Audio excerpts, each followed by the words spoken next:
râle. Et puis, très peu de temps après, on est très fiers. Qu'avez-vous construit dans votre carrière? Ma maison et 4 églises.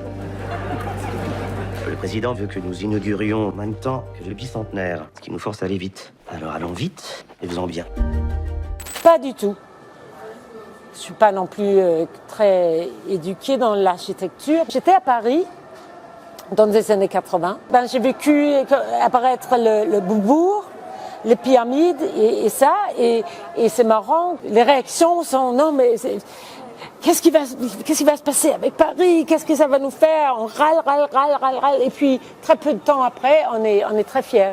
Dès la première rencontre avec Stéphane, le réalisateur, j'avais une image en tête d'un écrivain américain, Raymond Carver, et sa femme, Tess Gallagher. J'ai vu un documentaire, il parle aux caméras, elle est là, collée à lui, avec ses sourcils, et elle fait partie de son œuvre. Cette relation, cette unité, c'est vraiment des vrais partenaires.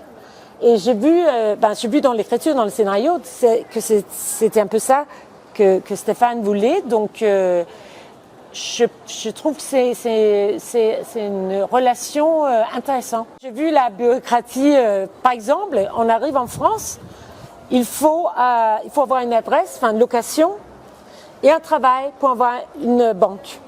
On va avoir une banque et un travail pour avoir un appartement. Il faut avoir toutes les 3 choses en même temps pour avoir la permission de travail. Comme dans le film, j'avais vraiment l'impression que je viens d'un tout petit pays à un grand pays.